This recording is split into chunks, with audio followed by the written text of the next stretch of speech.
దేవుళ్ళుగా కొలిచే వైద్య వృత్తికి ఓ డాక్టర్ కలంకం తీసుకొచ్చాడు. 30 ఏళ్ల వైద్య వృత్తిలో ఏకంగా 299 మందిపై అత్యాచారాలకు పాల్పడ్డాడు. చికిత్స కోసం వచ్చిన రోగులకు మత్తు మందిచ్చి వారిపై స్కార్నెక్ అనే 74 ఏళ్ల డాక్టర్ అత్యాచారానికి పాల్పడ్డాడు. ఫ్రాన్స్లో జరిగిన ఈ ఘటన ఇప్పుడు ప్రపంచం మొత్తాన్ని షాక్కు గురిచేసింది.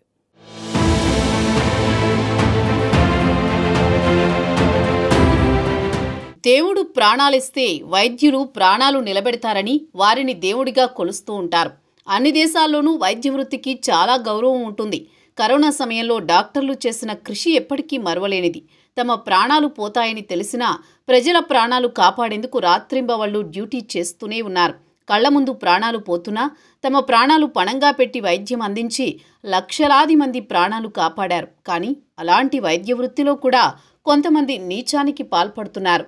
ఫ్రాన్స్కు చెందిన జోయల్ లీ స్కౌర్నెక్ అనే వైద్యుడు అతి దారుణానికి ఒడిగట్టాడు. దాదాపు 30 ఏళ్ల సర్వీసులో ఏకంగా 299 మంది రోగులపై అత్యాచారానికి పాల్పడ్డాడు. స్కౌర్నెక్ బాధితుల్లో ఎక్కువ మంది చిన్నారులే ఉన్నట్టు తెలుస్తోంది. ఆలస్యంగా స్కౌర్నెక్పై ఆరోపణలు రావడంతో అధికారులు రంగంలోకి దిగారు. 74 ఏళ్ల వయసులో స్కౌర్నెక్పై అత్యాచారం ఆరోపణలొచ్చాయి. దీంతో అతడి ఇంట్లో సోదాలు జరిపిన పోలీసులకు షాక్కి గురయ్యారు. ఇంట్లో జరిపిన సోదాల్లో 3 లక్షలకు పైగా ఫోటోలు, 650కి పైగా అశ్లీల వీడియోలు, కొన్ని నోట్బుక్లు గుర్తించారు. ఈ కేసు ఆలస్యంగా వెలుగులోకి రావడంతో అతన్ని అదుపులోకి తీసుకుని పోలీసులు విచారణ ప్రారంభించారు.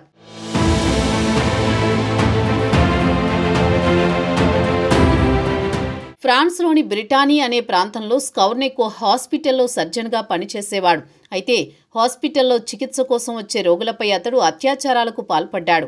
రోగులకు మత్తుమందు ఇచ్చి వారిపై లైంగిక దాడికి పాల్పడేవాడు. ఇన్నేళ్లు ఈ దారుణాలు కొనసాగినా 2017లో అతడి అకృత్యాలు బయటపడ్డాయి. తన పొరుగింట్లో ఉన్న 6 ఏళ్ల చిన్నారిపై స్కౌర్నెక్ అసభ్యంగా ప్రవర్తించడంతో అతడిపై కేసు నమోదైంది. దీంతో పోలీసులు అతడి ఇంట్లో సోదాలు నిర్వహించగా ఫోటోలు, వీడియోలు గుర్తించారు. అయితే ఆ ఫోటోల్లో, వీడియోల్లో చిన్నారులే ఎక్కువగా ఉన్నారని పోలీసులు తెలిపారు. చిన్నారులకు ఎక్కువగా ఆకర్షితుడై శృంగార కార్యకలాపాలు జరిపినట్టు అతడి డైరీలో ఉండడం చూసి అధికారులు ఆశ్చర్యపోయారు. ఎవరెవరిపై లైంగిక దాడి జరిపాడో ఆ వివరాలను స్కౌర్నెక్ ఎప్పటికప్పుడు నోట్ చేసుకున్నట్లు గుర్తించారు. ఆ ఘటన తర్వాత మరో 4 చిన్నారులు కూడా అతడి బాధితులని తేలారు. దీంతో 2020లో కోర్టు జోయల్ను దోషిగా తేల్చి 15 ఏళ్ల జైలు శిక్ష విధించింది. ఈ కేసును మరింత లోతుగా దర్యాప్తు చేయగా అతడి పాపాల చిట్టా బయటపడింది. బాధితుల్లో చాలా మందికి తాము అత్యాచారానికి గురైన విషయం కూడా తెలియదు. జోయల్ డైరీలో తమ పేర్లను చూసే ఈ విషయం తెలుసుకున్నామని బాధితులు ఆవేదన వ్యక్తం చేస్తున్నారు.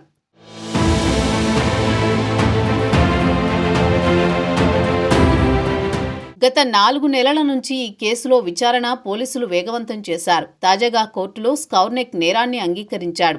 1989 నుంచి 2014 మధ్య 158 మంది అబ్బాయిలు, 141 మంది అమ్మాయిలపై అత్యాచారానికి పాల్పడినట్లు న్యాయస్థానంలో ఒప్పుకున్నాడు. ఆ సమయంలో బాధితుల వయసు సగటున 11 ఏళ్లుగా ఉన్నట్టు తెలుస్తోంది. తాను చాలా క్రూరమైన పనులు చేశానని, ఆ పిల్లల మనసుకు అయిన ఈ గాయం ఎన్నటికీ మానదని తెలిసినా అలా ప్రవర్తించానని పేర్కొన్నాడు. ఈ చర్యలకు పూర్తిగా బాధ్యత వహిస్తున్నట్లు తెలిపాడు. కొన్ని ఘటనలు మాత్రం గుర్తు లేవని తెలిపాడు. ప్రస్తుతం ఈ కేసుపై విచారణ కొనసాగుతోంది. ఒకవేళ అతన్ని దోషిగా తెలిస్తే మరో 20 ఏళ్లు శిక్ష పడే అవకాశం ఉన్నట్టు తెలుస్తోంది. ఫ్రాన్స్లో మహిళలు, చిన్నారులపై అఘాయిత్యాలను అరికట్టేందుకు కఠినమైన చట్టాలు తీసుకురావాలని ఆందోళన నిర్వహిస్తున్నారు.